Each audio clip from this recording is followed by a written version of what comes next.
দেখো ফ্রেশ হয়ে চেঞ্জ করে যা যা কাজ করার করে টোরে রান্নাঘরে চলে এলাম। আর রান্নাঘরে আসা মানেই তো কাজ শুরু হয়ে গেল প্রতিদিনের মতো। গরম জল বসিয়ে দিয়েছি খাবো বলে, একটু উষ্ণ গরম জল সকালবেলা শুরুতেই খেয়ে নিই, কারণ মেডিসিন তো খেতেই হয়, সেটা উষ্ণ গরম জল দিয়েই খাই। আর এদিকে তো চা বসাবো, তার আগে আমি ভাত বসিয়ে দিয়েছি অলরেডি, কারণ ভাতটা বসিয়ে দিয়ে না অনেকটা কাজ অন্যদিকে দেওয়া যায়, সময়টা অন্য কাজ করতে খুব সুবিধা হয় দেখবে। তো যাই হোক, আজকেও হালকা নাই হবে। Good morning, welcome back to my channel. আশা করি তোমরা সবাই ভালো আছো, আমরাও ভালো আছি। তো দেখতে থাকো আজকে একটা সুন্দর ব্লগ। আজকে হলো বৃহস্পতিবার, সকালবেলা শুরু করেছি একদম ভোর 5:30 ঘুম থেকে উঠেছি। এখন রেগুলার এইটাই, ভোরবেলা উঠে দেখবে বেশ ভালো লাগে, ফুরফুরে লাগে একদম, শরীর মন দুটোই ভালো লাগে। উঠতে একটু কষ্ট, শীতকাল যেহেতু পড়ে গেছে, কিন্তু একবার উঠে গেলে বন্ধুরা কোনো কষ্ট নেই। তো চলো দেখতে থাকো, অনেক শুভেচ্ছা অনেক ভালোবাসা জানিয়ে ব্লগটা শুরু করলাম, সাথে থাকো। তো এই দেখো এদিকে চা বসিয়ে দেবো এবারে, ভাত এদিকে হচ্ছে, জল টল খাওয়া হয়ে গেছে আমার, ওরা এখনও ওঠেনি, ঠিক আছে। চলো দেখি, মুখ ধোয়ার জল, অভিনব ঠান্ডা লেগেছে এখন, মুখ ধুতেও গরম জল দিচ্ছে 5-6 দিন ধরে, তারপর তো উষ্ণ গরম জল খাবি। এদিকে দেখুন ভাত ফুটে গেছে, অফ করে দাও। চলো জল গরম হলে আগে মেডিসিনটা খাই। চলো গরম জল হয়ে গেছে, এবার আমি জলটা দিয়ে মেডিসিনটা খেয়ে নেব, কারণ জলটা খেলে বেশ গরম গরম ভালোই লাগে ভোরবেলা। এখন এদিকে চলে এলাম, এখন তো ভীষণ স্কিন ড্রাই হয়ে যাচ্ছে, মুখ ধুয়ে শুধু একটু ক্রিম না মাখলেই নয়, ওই জন্য চলে এলাম। শীতকাল এসছে, একদম গালটা সব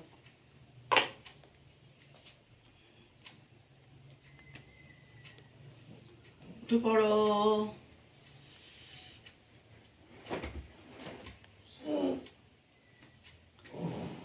সব মানে শীতের সকাল, ঘুম থেকে উঠতে সবার কষ্ট, উঠতে আর পারছে না। চলো ডাকাডাকি হচ্ছে, কিন্তু কেউ উঠতে পারছে না। এবার চলে এলাম অভিনবর জন্য গরম উষ্ণ খাবার জল, আবার মুখ ধোয়ার জলটাও গরম, জানো তো, যাতে ও তাড়াতাড়ি ঠিক হয়ে যায়। এদিকে গতকাল রাতে দাদাভাই বিস্কিট 2 প্যাকেট আর 200 আমুল দুধ নিয়ে এসছে, এদিকে ডাল সেদ্ধ বসিয়ে দিয়েছি, চায়ের জলও ফুটে গেছে, চা হয়ে গেছে, বসে গেলাম চা খেতে দুজনে মিলে। সকালবেলার শুরুতে একসাথে বসে, এই সময়টুকু প্রতিদিনই আমরা একসাথেই বসে চা খাই, বিকেলবেলাও তাই। শুরুটা একসাথে বসে শুরু করা, এটাই, আর কিছু না। কী বলো তো, খাইয়ে দিলে তাড়াতাড়ি হয়ে যায়, তাই সকালবেলা তাড়াহুড়োতে খাইয়ে দেওয়া। খাইয়ে দিয়ে ওকে পাঠিয়ে দিলাম ড্রেস করতে, একা একাই করবে। আর এদিকে আমি এই চপারটা প্লাস্টিকে করে রাখি, ধুলোবালি পড়ে তো, যেটাই ধোয়া হয়ে যায়, এই যেমন কাপাটা তেল ঢালি যেটা, সেটাও ধুয়ে প্লাস্টিকে মুড়িয়েই রাখি। যখন দরকার হয় আবার প্লাস্টিক থেকে বার করে ইউজ করি, ধুয়ে টুয়ে আবার প্লাস্টিক করেই রেখে দিই, কেননা ধুলোবালি তো পড়তেই থাকে, আর ধরো পোকামাকড় আসতেও থাকে, তাই না। আমার তো আর এখানে কাভার্ড করা নেই, যার জন্য খুব সতর্কই থাকতে হয়, যে কোনো জিনিস ইউজ করার আগে ধুয়ে ব্যবহার করাটাই বেটার। এদিকে দেখো কুমড়োর বীজ রেখে দিয়েছি, কুমড়ো হোক না হোক শাক তো হবে, খাওয়া যাবে, মানে মাটি সব দিকেই তো ভিজে ভিজে দেওয়া যাচ্ছে না। অনেক জায়গায় দিয়েছি, গাছও উঠেছে, তোমরা তো দেখেছোই, সামনেও হয়েছে, তারপরে আরও 2-1 জায়গায় দিয়েছি, দেখা যাক কী হয়। শাক তো খেতে ভালোবাসি, কুমড়ো শাক হলেই হলো, তাই না। কুমড়োর দরকার নেই, কুমড়ো বাজার থেকে কিনে খাবো।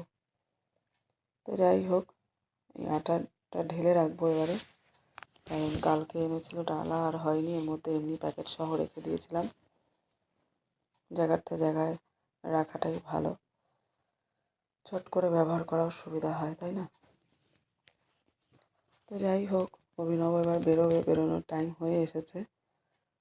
এভরিডে ওর এক্সাম, খুব সমস্যা প্রতিদিন হলে, কিছু করার নেই, যখন যেরকম রুটিন দেবে সেই রুটিন অনুযায়ী তো চলতেই হবে। উচ্ছে আর আলু কেটে না নুন মেখে রেখে দিলে নরম হয়। এদিকে এটা কী বলো তো, আমার কুলেখাড়া পাতা সেদ্ধ করা জল, এই জলটা এবার আমি খেয়ে নেব। প্রতিদিনই চেষ্টা করি এটা খাওয়ার, কারণ যেহেতু আমার ওই হিমোগ্লোবিনটা একটু কম আছে, মাঝখানে অনেক দিন খাওয়া হয়নি বলে আমি নিজেই বুঝতে পারছি আমার খুব অসুবিধা হচ্ছে। ওই জন্য দাদাভাই বললো বাড়িতে যখন লাগিয়েছি ওই জলের মধ্যে বেশ সুন্দর হয়েছে, জানো তো, বৃষ্টির জলে ভরে গেছে। খাবার রাখা, এদিকে আমার অ্যালফার খাবার এসে রেডি, দাঁড়িয়ে আছে। দাঁড়িয়ে দাঁড়িয়ে লেজ নাড়ছে, দেখো। আলফা, খেতে হবে? বলে বাবলে লেজ নাড়াচ্ছে দেখ। এই দেখো, এবার আমি ওদিক দিয়ে ঘুরে যাব বলছি, ওদিক দিয়ে আয়, ভয়েসটা রিমুভ করে দিয়েছি। কি ছটফট ছটফট করছিল জানো না, ওই দেখো আমার দিতে যাওয়ার আগে সে ওখানে পৌঁছে যায়। তো দিয়ে দিলাম, ও খাবে। খেয়ে টেয়ে ওই থালাটা ওর ওখানেই থাকে। সকালবেলা উঠে আমি জল ঢেলে ধুয়ে দিই, যেমন সিঁড়ি ধুই তার আগে গাছগুলোতে জল দিই আর থালাটা ধুয়ে দিই। এই অভিনব এবার বেরোবে, মনের সুখে ও খাচ্ছে। এদিকে দাদাভাই সাইকেল নিয়ে বাইরে দাঁড়িয়ে আছে, এক্ষুনি অভিনব বেরোবে, ওকে অটোতে তুলতে যাবে। কিছু করার নেই, আগে যে অটোটা করে গিয়ে ও আসল অটো স্ট্যান্ডে, মানে দুটো অটোকে পাল্টে যেতে হয়, ওখানে গিয়ে আগে দাদাভাই তুলে দিয়ে আসতো, কিন্তু এখন আর হয়ে ওঠে না এতটা দূরে, যার জন্য ও অটোতে করে গিয়েই নেমে আরেকটা অটো ধরে নিজে এখন একাই যায়। শিখে গেছে, এখন কোনো অসুবিধা হয় না, এটাই আর কি। তো চলো, সব কিছু শেখাতে হয় পাশে থেকে হাতে ধরে, তাই না? তবেই না ওরা শেখে। একবারে কেউই শেখে না, আমরাও শিখিনি, তাই না? আমাদেরকেও সময় দিয়েছে, শিখিয়েছে পাশে থেকে, বুঝিয়ে বলে, তেমনি ওদেরকেও তো আমাদেরকে শেখাতে হবে সময় দিয়ে। চলো, অনেকটা টাইম ধরে আলফা এখন খুব অসুস্থ, বুঝেছ? নতুন নিউজ দেবে আমাদের আলফা, ওই জন্য ওকে টাইম টু টাইম একটু খেতে দিতে হয়। দুপুরবেলার টাইমটা ওর একটু উল্টোপাল্টা হয়ে যায়, কিন্তু সকালে উঠে এখন কিন্তু দেখো 7:40 বাজে। ও সকালবেলা ছিল না, ও বাইরে বাইরেই ঘুরে বেড়ায়, কিন্তু বেশিরভাগ টাইমটা আমাদের এখানে থাকে। খাওয়ার টাইমটা হোক যেদিকেই যাক না কেন ও এখানে চলে আসে। তো যাই হোক, ঠান্ডার মধ্যে রাতের বেলাও অনেক রাতে মনে হয় কোথাও অন্য কোথাও গিয়ে থাকে, তো আর আমাদের ঘরে থাকে না, ঘরে রাখি না অনেক কারণে, ছোটোবেলা থেকেই ও এখানে থাকে।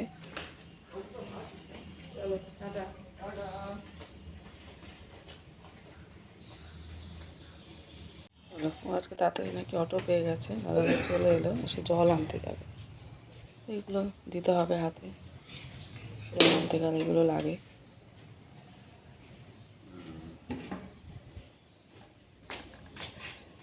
পয়সা দাও না না, একটাই আনবে তো এখন। ভোরবেলায় উঠে জলপাইগুলো গাছতলায় পাওয়া গেছে। চলো দেখি কী করা যায়, সময় হচ্ছে না একদম, ব্রেকফাস্ট রেডি।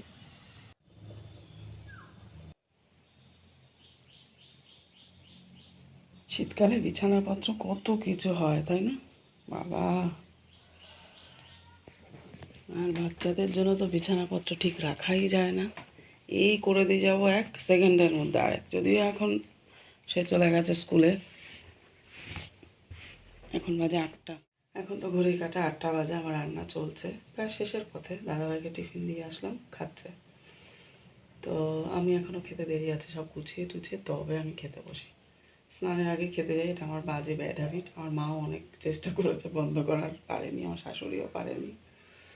তো যাই হোক, বিশেষ করে ছোটো বাচ্চা বাড়ি থাকলে ঘর, বিশেষ বিছানা অনেক নোংরা হয়, তাই না? তার জন্যই কিন্তু ডবল বেডশিট ব্যবহার করি বিছানায়, যার জন্য মানে 2 দিন অন্তর অন্তর তো আর বেডশিট তোলা হয় না। যেহেতু যারা বাড়ি ঘরে থাকে তাদের পক্ষে একরকম সুবিধা, যারা বাইরে যায় তাদের পক্ষে কিন্তু আরেক রকম সুবিধা। কখনো কখনো যারা বাইরে যায়, কখনো কখনো তাদের একরাশ কাজ করতে হয় একসাথে, আবার কখনো কখনো একদম অল্প কাজ করতে হয়, পরিস্থিতি যখন যেরকম হাতে সময় থাকে সেরকম অনুযায়ী। আর আমার এই সময়টা আরও বেশি গুরুত্বপূর্ণ এই কারণেই, আমার ছেলের ঠিক এখন যে এজটা যাচ্ছে না, এই এজে কিন্তু মা বাবা দুজনকেই খুব সতর্ক থাকতে হয়। ক্লাস 8, মানসিক শারীরিক দুটোই পরিবর্তন, যেটা গিয়ে ব্রেনও কিন্তু এফেক্ট করে, তোমরা সবাই জানো। তো এই সময় কেউ একদম চুপচাপ হয়ে যায়, ঘরের মধ্যে ঘরকোনো হয়ে যায়, কথা বলতে চায় না, যারা কথা বলে টকেটিভ তারাও কথা বলে না, আবার অনেক সময় যারা কথা বলে তারাও আরও বেশি বলে, এরকম এক একজনের এক এক রকম পরিবর্তন হয়। তো সেই কারণেই আমার ছেলে যেমন আগে একদমই কথা বলতো না, সে এখন অনেক বেশি কথা বলে, একটু খিটখিট খিটখিট করে এরকম। তো সেটা খুব ধৈর্য সহকারে হ্যান্ডেলিং করতে হয়, ভীষণ ধৈর্য সহকারে। এই যে চেঞ্জ, মাইন্ড চেঞ্জ, সমস্ত কিছু কিন্তু চেঞ্জের টাইম এইটা। এই টাইমটা যদি ধরে রাখা না যায় তো মারাত্মক বিপদ হতে পারে, তাই না বলো? আমরা যারা মা বাবা, আমাদের প্রত্যেককে ভীষণ সতর্ক থাকতে হয়। এই বয়সটায় আমাদের ওদের সাথে বন্ধুর মতো না মিশলে, অধৈর্য হয়ে গেলে চলবে না। তো ওই কারণেই বন্ধুরা ওতপ্রোতভাবে ওর সাথে লেগে থাকি, কারণ ঘরে তো আমার দ্বিতীয় আর ব্যক্তি কেউ নেই। আমার শাশুড়ি মা, শ্বশুরমশাই দুজনেই গত হয়েছেন। ওর বলতে মা বাবা এখানে, আর মামা বাড়িতে তো চট করে পড়াশোনার চাপে যাওয়া হয়ে ওঠে না। ওই পুজোর সময় 2 দিন গিয়ে থেকে এসেছি, তারপরে গেল সপ্তাহে 1 দিন 2-3 ঘন্টার জন্য থেকে আসলাম পড়িয়ে নিয়ে যাওয়ার পথে। এই রকমভাবে যাওয়া আসা, কারণ এত পড়ার চাপ, স্কুল টিউশনির চাপ হয়ে ওঠে না এখন আর। যত ভেবেছিলাম এক সময় যে শাশুড়ি মা মারা যাওয়ার পর এখন ছাড়া হাত পা হলাম, কিন্তু না, ভাবনা চিন্তা ভুল।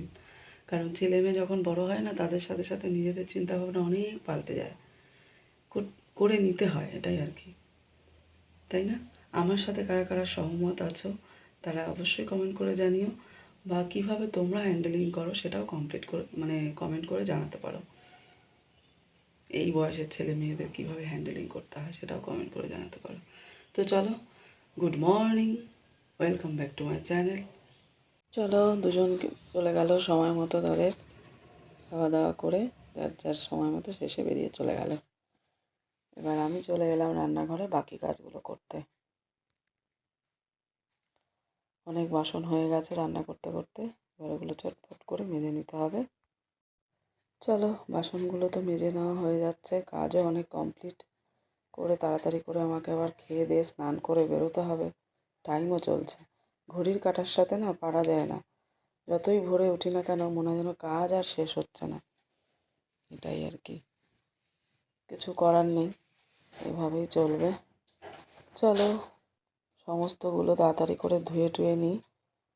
অনেকটা টাইম কমে গেল হাতে, কারণ মাথাটা আজকে একটু শ্যাম্পু করবো ভাবলাম। গরম জল তো বসিয়ে দিয়েছি, গরম হয়েও গেছে। তাড়াতাড়ি করে দেখো, এখান থেকে রোদের তাপ আসে, রান্নাঘরে রোদটা আসে, বেশ আরামদায়ক। দুজনে 2 কাপ নিলাম, টিফিন খাওয়ার পর খাবো। আমি তো খেতে ভুলেই গেলাম, রয়ে গেল কাজ করতে করতে। ঠান্ডা হয়ে গেছে, আর খাওয়া যাবে না। চলো, তোমাদেরকে দেখানোই হয়নি যে জিনিসটা তৈরি হচ্ছিল কতদূর কী হলো। এই দেখো, মোটামুটি রেডি। সমস্ত কিছু পরিষ্কার করে গুছিয়ে রাখলাম, ডাল কড়াইতে রয়েছে, জলটা গরম হোক। আমি যাবো, আমার সময় 9টা বেজে গেছে, তাড়াহুড়ো করে স্নান করে রেডি বেরোতে হবে, তাহলে পরে দেখা হচ্ছে আবার তোমাদের সাথে। চলো, রেডি হয়ে বেরিয়ে পড়লাম। অনেকটা টাইম পর আবার তোমাদের সামনে এলাম। গুড ইভিনিং, বিকেল এখন 4:45 বাজে।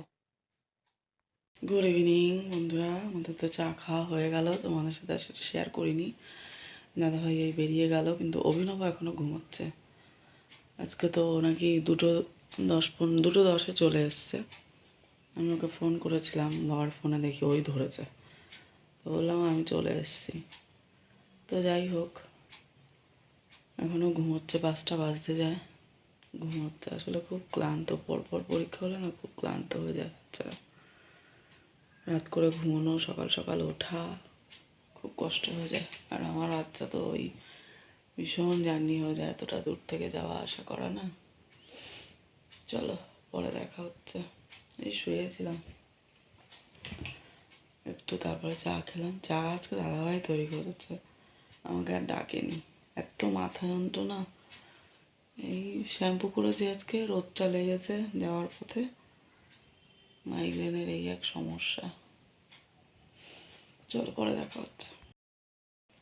চা দাদাভাই করলো। আর দুপুরে কি জানো তো, দুপুরে ছুটির দিন ছাড়া আমি ওদেরকে ভাত বেড়ে খাওয়ানো সুযোগ হয় না। আর আমি যেদিন ছুটি নিই সেদিন, ওই জন্য চেষ্টা করি রাতে আমরা সবাই একসাথে খাওয়া, চায়ের টাইমগুলো একসাথে বসে খাওয়া। কারণ দুপুরবেলা ওরা নিজেরাই নিয়ে খায়, ছেলে যদি একা ছুটি থাকে বাড়ি থাকে ও একা নিয়ে খায়, বাবা দিয়ে দেয়, আর নয়তো দাদা হয়তো নিজে নিয়েই খায় আমি না থাকলে। আবার সেগুলো ধুয়ে টুয়ে গুছিয়ে পরিপাটি করে রেখে দেয়, কিচ্ছু রেখে দেয় না আমার জন্য। এই আর কি, ঘরে দ্বিতীয় লোক না থাকলে এরকমই হয়। তবে পারে না এমন কিছু নয়, সবই পারে, সময় থাকলে সবই করে দেয়। দুপুরবেলা নিজে বেড়ে নিয়ে খেয়ে তারপর সেগুলো পুরো পরিষ্কার করে রান্নাঘর গুছিয়ে রাখা, সবই এগুলো করে রাখে। এটাই একটা বড় পাওনা। তা না হলে এসেই আমাকে রান্নাঘরে, কখনো খুব রেয়ার, কখনো কখনো রান্নাঘরে এসেই হয়তো ঢুকতে হয়। যদি সে খুব ব্যস্ত থাকে, সিজন থাকে, তখন দোকানে হয়তো আসতে দেরি হয়ে যায় দোকান থেকে, দেখালো আমিও এলাম তার কিছুক্ষণ আগে হয়তো এসেছে, এরকম।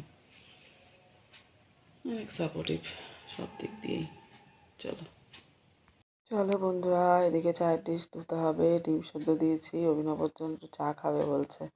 ভিডিওটা আর বড় করবো না, অনেক বড় হয়ে গেছে। কেমন লাগলো অবশ্যই জানিও। চালটা ভিজিয়ে রাখবো রাতের জন্য। ভালো লাগলে অবশ্যই লাইক শেয়ার কমেন্ট করো। দেখা হচ্ছে নতুন একটা ভিডিওর সাথে। টাটা।